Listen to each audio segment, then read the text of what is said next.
ಯಾವುದೇ ಒಂದು ವಿಡಿಯೋ ಮಾಡಬೇಕಾದ್ರೆ ಒಂದು ಜೋಶಲ್ಲಿ ಅಥವಾ ಒಂದು ಮಾಹಿತಿಯನ್ನು ತಲುಪಿಸುವಂಥ ವಿಚಾರದಲ್ಲಿ ಒಂದು ಖುಷಿಯಿಂದ ವಿಡಿಯೋನ ಮಾಡ್ತಾಯಿದ್ದೆ. ಆದರೆ ಈ ಒಂದು ವಿಡಿಯೋ ಒಂದು ವಿಷಾದನೀಯವಾದಂತಹ ವಿಡಿಯೋ. ಏಕೆಂದರೆ ನಾವು ಕಳ್ಕೊಂಡಿರ್ತಕ್ಕಂತಹ ನಟ ದಿಲೀಪ್ ರಾಜ್ ಅವರು ಏನು ವಿಧಿವಶರಾಗಿದ್ದಾರೆ, ಇನ್ನಿಲ್ಲ ಅನ್ನೋ ಒಂದು ಮಾತನ್ನು ನಾವು ಕೇಳ್ತಾ ಇದ್ದೀವಿ. ಏಕೆಂದರೆ ನಾನು ಕಂಡ ದಿಲೀಪ್ ರಾಜ್ ಅಂದರೆ ಬೇರೆಯವರೆಲ್ಲ ಹೇಳ್ಬೋದು, ದಿಲೀಪ್ ರಾಜ್ ಹಾಗೆ ಹೀಗೆ, ದಿಲೀಪ್ ರಾಜು ಈ ಥರ ಅಂತ ಎಲ್ಲ ಒಂದು ಅವರ ನಟನೆ ಬಗ್ಗೆ ಆಗ್ಬೋದು, ಅವರ ಡಿಸಿಪ್ಲಿನ್ ಬಗ್ಗೆ ಆಗ್ಬೋದು, ಎಲ್ಲವನ್ನು ನಾವು ಕೇಳಿದ್ದೀವಿ. ಬಟ್ ಆದರೆ ನಾನು ಅದನ್ನು ನೋಡಿದ್ದೀನಿ ಹತ್ತಿರದಿಂದ. ಏಕೆಂದರೆ ದಿಲೀಪ್ ರಾಜ್ ಅವ್ರ ಜೊತೆ ಒಂದೆರಡು ಸೀರಿಯಲ್ಗಳಲ್ಲಿ ನಾನು ಅಭಿನಯ ಮಾಡ್ತಾಯಿದ್ದೆ, ಅವ್ರ ಜೊತೆನೇ ಮಾಡ್ತಾಯಿದ್ದೆ. ಸೊ ಅಂತಹ ಸಮಯದಲ್ಲಿ ನಾನು ಕಂಡ ದಿಲೀಪ್ ರಾಜ್ ಏಕೆ ಅಂದರೆ ಅವರು ಒಂಥರ ಕೆಲಸದಲ್ಲಿ ತುಂಬ ಡಿಸಿಪ್ಲಿನ್ ವ್ಯಕ್ತಿ. ಅಂದರೆ ಅವ್ರ ಕೆಲಸ ಏನಿದೆ, ಅವ್ರ ಶಾರ್ಟ್ ಏನಿದೆ, ಅವರ ಸೀನ್ ಏನಿದೆ, ಅಷ್ಟು ಸೀನ್ನ ಮಾಡಿದ ತಕ್ಷಣವೇ ಅಲ್ಲಿ ಒಂದು ಕ್ಷಣ ಆ ಜಾಗದಲ್ಲಿ ಇರ್ತಾರಲ್ಲ, ಪಕ್ಕಕ್ಕೆ ಹೋಗಿ ಆರಾಮ್ಸೆ ಕೂತ್ಕೋತಾಯಿದ್ರು. ಡೈರೆಕ್ಟ್ರು ಪಾಡಿಗೆ ಡೈರೆಕ್ಟ್ರು ಅವರ ಸೀನ್ನ ಮಾಡ್ಕೋತಾಯಿದ್ರು. ಯಾಕೆಂದರೆ ದಿಲೀಪ್ ರಾಜು ಒಬ್ಬ ಬರೀ ಕಿರುತೆರೆ ನಟ ಅಷ್ಟೇ ಅಲ್ಲ, ಸುಮಾರು ಒಂದು 23-24 ಸಿನಿಮಾಗಳನ್ನು ಅಭಿನಯಿಸಿದಂತಹ ದಿಲೀಪ್ ರಾಜ್ ಅವರು, ಒಂದಿಷ್ಟು ಹೆಸರು ಮಾಡಿದಂತಹ ದಿಲೀಪ್ ರಾಜ್ ಅವರು ಒಂದು ಸಾಧಾರಣವಾದ ಒಂದು ಸೀರಿಯಲ್ಗಳಲ್ಲಿ ಒಂದು ಒಳ್ಳೊಳ್ಳೆ ರೋಲ್ಗಳನ್ನ ಮಾಡ್ತಾ ಇದ್ದಾರೆ ಅಂತಂದರೆ ಒಂದಿಷ್ಟು ಗತ್ತಿರುತ್ತೆ. ಯಾಕೆಂದರೆ ಒಬ್ಬ ಸೀನಿಯರ್ ಆ್ಯಕ್ಟರ್ ನಾರ್ಮಲ್ ಬೇರೆ ಒಬ್ಬ ಹೊಸ ಯುವ ಪ್ರತಿಭೆಗಳ ಜೊತೆ ಆ್ಯಕ್ಟ್ ಮಾಡಬೇಕಾದ್ರೆ ಅವ್ರಿಗೆ ಹೇಳ್ಕೊಡುವಂಥದ್ದಾಗಲಿ, ಅಥವಾ ಅವ್ರಿಗೆ ಈಗಲ್ಲ ಹಾಗೆ ಅನ್ನೋದಾಗಲಿ, ಅಥವಾ ನನಗೆ ಶಾರ್ಟ್ ಇದ್ದಾಗ ಕರೀರಿ ಅಂತ ಒಂದು ಡಿಮ್ಯಾಂಡ್ ಮಾಡೋದಾಗಲಿ, ಈ ಥರದ್ದು ಯಾವುದೂ ಮಾಡ್ತಿರಲಿಲ್ಲ. ಯಾಕೆಂದರೆ ಒಬ್ಬ ಸೀನಿಯರ್ ನಟ ಆಗಿದ್ದಂಥವ್ರು ಹೊಸ ನಿರ್ದೇಶಕರೆಲ್ಲ ಸೀರಿಯಲ್ ಮಾಡ್ತಾ ಇರ್ತಾರೆ. ಸೊ ಅಂಥವ್ರಿಗೆಲ್ಲ ಸಪೋರ್ಟಿವ್ ಆಗಿ ಅವರು ಸೀನ್ ಕರೆದ್ರೆ ಬಂದ ತಕ್ಷಣವೇ ನಾನು ನೋಡಿದಾಗೆ ಅವರು ಡೈರೆಕ್ಟ್ರು ಏನಾದರೂ ದಿಲೀಪ್ ರಾಜ್ ಸರ್ ಬನ್ನಿ ಅಂತ ಏನಾದ್ರು ಕರೆದ ತಕ್ಷಣವೇ ಅವ್ರು ಬಂದು ಶಾರ್ಟ್ನಲ್ಲಿ ಏನು ಆ್ಯಕ್ಟಿಂಗ್ ಮಾಡಬೇಕು, ಹಿಂಗೆ ಮಾಡಬೇಕಾ ಅಂತ ಡೈರೆಕ್ಟ್ರ್ ಜೊತೆ ಚರ್ಚೆ ಮಾಡಿ ಈ ಆ್ಯಕ್ಟಿಂಗ್ನ ಇಂಪ್ರೂವ್ ಮಾಡ್ಕೋಬೇಕಾ, ಈ ಥರ ಮಾಡ್ಕೋಬೇಕಾ, ಆ ಥರ ಮಾಡ್ಕೋಬೇಕಾ. ಒಬ್ಬ ಸೀನಿಯರ್ ಆ್ಯಕ್ಟರ್ ಆದರೂ ನಾನು ಮಾಡಿದ್ದೇ ಸರಿ ಅನ್ನೋದು ಮಾಡ್ತಿರ್ಲಿಲ್ಲ ಅವರು. ದಿಲೀಪ್ ರಾಜ್ ಅವರು ಡೈರೆಕ್ಟ್ರ್ ಜೊತೆ ಒಂದು ಡಿಸ್ಕಷನ್ ಮಾಡಿ ಇದನ್ನು ಈ ಥರ ತೊಗೊಳ್ಳೋಣ, ಈ ಥರ ತೊಗೊಳ್ಳೋಣ ಅನ್ನೋ ಒಂದು ಮಾತುಕತೆಯಲ್ಲಿ ಮಗ್ನರಾಗಿ ಆ್ಯಕ್ಟಿಂಗ್ ಬಗ್ಗೆ ಅಷ್ಟು ಇಂಟ್ರೆಸ್ಟ್ನ ತೋರಿಸಿ, ಅಭಿನಯದ ಬಗ್ಗೆ ಅಷ್ಟು ಕಾಳಜಿನ ವಹಿಸಿ ಯಾವುದೇ ಒಂದು ಪಾತ್ರವನ್ನು ನಿರ್ವಹಿಸ್ತಾ ಇದ್ರು ಇಂತಹ ನಟ. ಆಮೇಲೆ ಮತ್ತು ಇನ್ನೊಂದೇನಪ್ಪ ಅಂದರೆ, ಯಾವುದೇ ಒಂದು ನಾನು ಆವಾಗಲೇ ಹೇಳಿದಾಗೆ ಅವರ ಸೀನ್ ಮುಗಿತಾ ಬೇರೆ ಯಾವುದೇ ರೀತಿ ಮೂಗು ತೋರಿಸ್ತಾ ಇರಲ್ಲ ಡೈರೆಕ್ಟ್ರಿಗೆ, ಅದನ್ನು ನಂಗೆ ತೋಳಿ, ಇದು ನಂಗೆ ತೋಳಿ, ಈ ಥರದ್ದು ಯಾವುದೇ ಗೈಡೆನ್ಸ್ ಕೊಡ್ತಾರಲ್ಲ, ಅಂದರೆ ಮೂಗು ತೋರಿಸುವಂಥದ್ದು ಇದು ಮಾಡ್ತಾ ಇರಲಿಲ್ಲ. ಸೊ ಅವರ ಕೆಲಸ ಎಷ್ಟಿದೆ ಅಷ್ಟೇ ಮಾಡ್ತಿದ್ದಂತಹ ವ್ಯಕ್ತಿ. ಮತ್ತು ಇನ್ನೊಂದೇನಪ್ಪ ಅಂತಂದರೆ, ಇವ್ರ ಬಗ್ಗೆ ತುಂಬ ಜನ ಹೇಳೋದೇನಂತಂದರೆ, ಇವರು ಒಬ್ಬ ಟ್ಯಾಲೆಂಟೆಡ್ ಆ್ಯಕ್ಟರ್. ಹೌದು, ಖಂಡಿತ ಟ್ಯಾಲೆಂಟೆಡ್ ಆ್ಯಕ್ಟರ್. ಯಾಕೆಂದರೆ ಒಬ್ಬ ನಟನಿಗೆ ಅವಕಾಶಗಳೆಲ್ಲೋ ಒಂದು ಕಡೆ ಕೊರತೆ ಇತ್ತು. ಯಾಕೆಂದರೆ ಸಿನಿಮಾಗಳಲ್ಲಿ ಅಷ್ಟು ಅವಕಾಶಗಳು ಬರ್ತಿರಲಿಲ್ಲ. ಯಾಕೆಂದರೆ ಪ್ರತಿಭೆ ಬಗ್ಗೆ ಮಾತಾಡೋದಾದರೆ, ಅಂಬಿ ನಿನಗೆ ವಯಸ್ಸಾಯ್ತಾ ಒಂದು ಸಿನಿಮಾದಲ್ಲಿ ಅಭಿನಯಿಸಬೇಕಾದ್ರೆ ಡಾಕ್ಟರ್ ಅಂಬರೀಷ್ ಅವರು ಸಹ ಇವ್ರ ಬಗ್ಗೆ ಹೊಗಳಿದ್ರಂತೆ.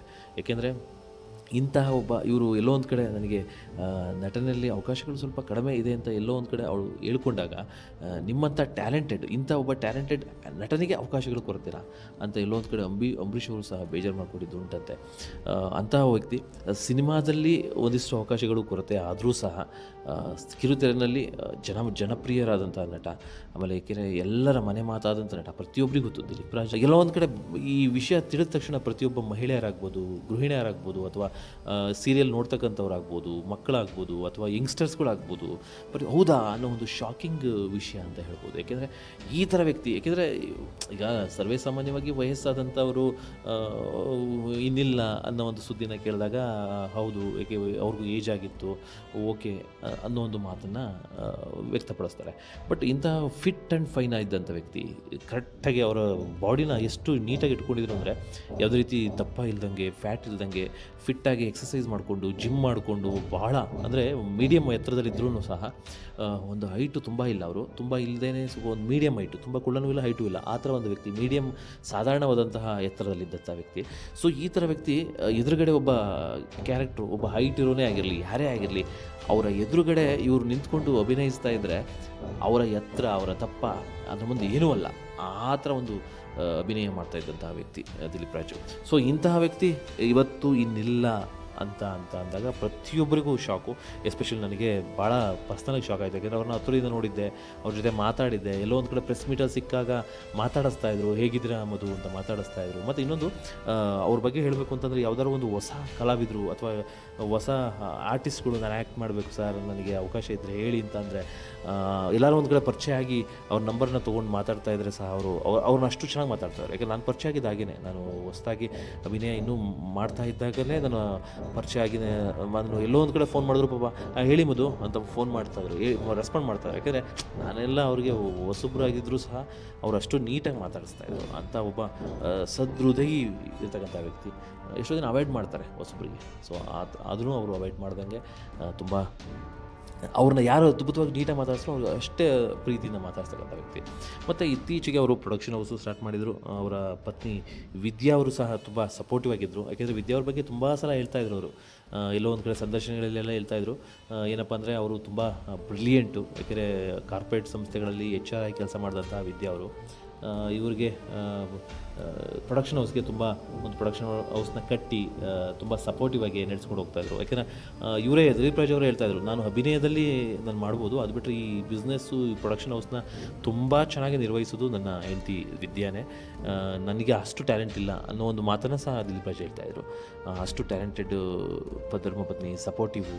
ಮತ್ತು ಇವರಿಬ್ಬರು ಮುದ್ದಾದ ಹೆಣ್ಮಕ್ಳಿದ್ರು. ಪಾಪ ಅವರೀಗ ಪಾಪ ತಂದೆ ಇಲ್ಲದೆ ಕಳ್ಕೊಂಡು ಅನಾಥರಾಗಿದ್ದಾರೆ. ಯಾಕೆಂದರೆ ಇಂತಹ ಒಂದು ದುಃಖವನ್ನು ಭರಿಸುವಂಥ ಶಕ್ತಿ ಆ ದೇವರು ಕೊಡಲಿ ಅಂತ ಕೇಳ್ಬೋದು ಹೊರತು, ಬಟ್ ತುಂಬಾ ಕಷ್ಟ ಅವರಿಗೆ. ಏಕೆಂದರೆ ಈ ಆಘಾತವನ್ನು ಒಬ್ಬ ಎಲ್ಲೋ ಒಂದು ಕಡೆ ಅವ್ರ ಜೊತೆ ಒಂದು ಸ್ವಲ್ಪ ದಿನ ಮಾತಾಡಿದಂಥ ವ್ಯಕ್ತಿ ಈ ಬಗ್ಗೆ ನನಗೇ ಇಷ್ಟು ಬೇಜಾರಾಗ್ತಿದೆ ಅಂದರೆ ಅವ್ರ ಜೊತೆಯಲ್ಲಿದ್ದಂತಹ ಅವರ ಸಂಬಂಧಿಕರಿಗೆ, ಅದರ ಹೆಂಡ್ತಿಗಾಗ್ಬೋದು, ಅವ್ರ ಮಕ್ಕಳಿಗಾಗ್ಬೋದು, ಈ ಒಂದು ಶಾಕಿಂಗ್ನ ತಡ್ಕೊಳ್ಳೋಕ್ಕೆ ಆಗೋದೇ ಇಲ್ಲ. ಅಂದರೆ ತುಂಬ ಕಷ್ಟ ಆಗುತ್ತೆ. ಬಟ್ ವಿಧಿಯ ಅಟ್ಟಹಾಸಕ್ಕೆ ಎಲ್ಲರೂ ತಲೆ ಬಾಗಲೇಬೇಕು. ಏನು ಅದಕ್ಕೆ ಆಪೋಸಿಟಾಗಿ ನಿಂತ್ಕೊಳ್ಳೋಕ್ಕಾಗಲ್ಲ. ನಾವು ಮನುಷ್ಯ ಎಷ್ಟೇ ಸಾಧನೆ ಮಾಡಿದ್ರು ಆ ವಿಧಿಯನ್ನು ಒಂದು ಏನು ಈ ಸಾವು ಅನ್ನೋದು ಬರುತ್ತೋ ಆವಾಗ ಎಷ್ಟೇ ಸಾಧನೆ ಮಾಡಲಿ, ಎಷ್ಟೇ ಹೆಸರು ಮಾಡಲಿ, ಎಷ್ಟೇ ಒಳ್ಳೆಯವರಾಗಿರಿ, ಎಷ್ಟೇ ಕೆಟ್ಟವರ ಏನೇ ಆಗಿರಿ ಅದಕ್ಕೆ ತಲೆ ಬಾಗಲೇಬೇಕು. ಬಟ್ ಇತ್ತೀಚೆಗೆ ನಾವು ಒಂದಿಷ್ಟು ಈ ಕರೋನಾ ಆದಮೇಲೆ ಈ ಥರ ಬೆಳವಣಿಗೆಗಳನ್ನ ನಾವು ಹೆಚ್ಚು ಕಾಣ್ತಾ ಇದ್ದೀವಿ. ಇವ್ರದ್ದೇ ಸೀರಿಯಲಲ್ಲಿ ಮಾಡಿದಂಥ ಹಿಟ್ಲರ್ ಕಲ್ಯಾಣ ಸಿನಿಮಾದಲ್ಲಿ ಅವರ ಜೊತೆ ಅಭಿನಯಿಸಿದಂತಹ ಒಬ್ಬ ರಾಕೇಶ್ ಅವರು ಸಹ ಸೇಮ್ ಹೃದಯಾಘಾತದಲ್ಲಿ ಮೃತಪಟ್ಟಂಥ ವಿಚಾರವು ತುಂಬ ಬೇಜಾರಂಥ ಸಂಗತಿ. ತುಂಬ ಅವರು ಸಹ. ಮತ್ತು ಇವರ ಈಗಿಂತ ಮುಂಚೆ ನಾವು ಈ ಕರೋನಾಗಿಂತ ಮುಂಚೆ ಇಷ್ಟು ಸುದ್ದಿಗಳನ್ನು ಕೇಳ್ತಾರಲ್ಲ, ಕರೋನಾ ಆದಮೇಲೆ ನಾವು ಪುನೀತ್ ರಾಜ್ಕುಮಾರ್ ಅವ್ರನ್ನ ಕಳ್ಕೊಂಡ್ವಿ, ಅದಾದಮೇಲೆ ಎಷ್ಟೋ ಯಂಗ್ಸ್ಟರ್ಸ್ನ ಕಳ್ಕೊಂಡ್ವಿ. ಸೊ ಇದನ್ನೆಲ್ಲ ನೋಡಿದಾಗ ಎಲ್ಲೋ ಒಂದು ಕಡೆ ಈ ಕರೋನಾ ವ್ಯಾಕ್ಸಿನಿಂದಲೇ ಆಗಿದೆಯಾ ಅನ್ನೋ ಒಂದಿಷ್ಟು ಮಾತುಗಳು ನಾವು ಕೇಳಿ ಬರ್ತಾಯಿದೆ. ಅಂದರೆ ಫುಡ್ ಹ್ಯಾಬಿಟ್ಸು, ಲೈಫ್ ಸ್ಟೈಲು ಅಥವಾ ಈಗಿನ ಜಂಕ್ ಫುಡ್ಗಳನ್ನ ತಿನ್ನೋಕ್ಕಂಥದ್ದು, ಈ ರೀತಿ ಫುಡ್ ಹ್ಯಾಬಿಟಲ್ಲಿ ಏನಾದರೂ ಚೇಂಜ್ ಆಗಿದೆಯಾ ಅನ್ನೋ ಒಂದು ಮಾತು ಕೇಳಿ ಬರ್ತಾಯಿದೆ. ಗೊತ್ತಾಗ್ತಿಲ್ಲ. ಯಾಕೆಂದರೆ ಇದನ್ನು ಎಲ್ಲೋ ಒಂದು ಕಡೆ ಭಯ ಹುಟ್ಟಿಸೋವಂಥ ಒಂದು ವಿಷಯ ಇದು. ಯಾಕೆಂದರೆ ನಾವು ಇವತ್ತು ಒಬ್ಬ ಅದ್ಭುತ ನಟನನ್ನು ಕಳ್ಕೊಂಡಿದ್ವಿ.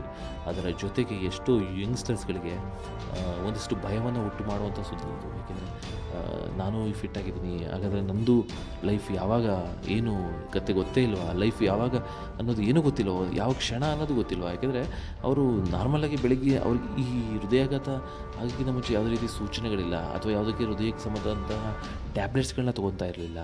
ನೀಟಾಗಿ ಎಕ್ಸಸೈಸ್ ಮಾಡಿಕೊಂಡು ಫಿಟ್ಟಾಗಿ ಆರೋಗ್ಯವಾಗಿ ಒಂಥರ ಆ್ಯಕ್ಟಿವ್ ಆಗಿ ಓಡಾಡ್ತಾ ಇದ್ದಂಥ ವ್ಯಕ್ತಿ ಸಡನ್ನಾಗಿ ಬೆಳಗ್ಗೆ ಜಾವದಲ್ಲಿ ಒಂದು ಸ್ವಲ್ಪ ನೋವು ಕಾಣಿಸ್ಕೊಂಡಾಗ ಅಪೋಲೋ ಹಾಸ್ಪಿಟ್ಲಿಗೆ ಅಡ್ಮಿಟ್ ಮಾಡಿದ್ದಾರೆ. ಎಸ್ಪೆಷಲಿ ಎದೆ ನೋವು ಬಂತು ಅಂದರೆ ಸ್ವಲ್ಪ ಗಾಬರಿ ಆಗ್ತಾರೆ. ಗಾಬರಿ ಆದ ತಕ್ಷಣ ಕುಮಾರಸ್ವಾಮಿ ಹೋಟ್ಲಲ್ಲಿರ್ತಕ್ಕಂಥ ಅಪೋಲೋ ಹಾಸ್ಪಿಟ್ಲಿಗೆ ಅಡ್ಮಿಟ್ ಮಾಡಿದ್ದಾರೆ, ಆದರೆ ಸೇರಿಸಿದ್ದಾರೆ. ಬಟ್ ಎಷ್ಟೇ ಚಿಕಿತ್ಸೆ ನೀಡಿದ್ರು ಸಹ ಹಾಸ್ಪಿಟಲಲ್ಲಿ ಅವ್ರನ್ನ ಉಳಿಸ್ಕೊಳ್ಳೋಕ್ಕಾಗಿಲ್ಲ ವೈದ್ಯರು. ಬಟ್ ಇದನ್ನೆಲ್ಲ ನೋಡಿದಾಗ ಅನಿಸುತ್ತೆ, ಈ ಒಂಥರ ನೀರಿನ ಮೇಲೆ ಗುಳ್ಳೆ ಇದ್ದಂಗೆ ಈ ಬದುಕು, ಈ ಜೀವ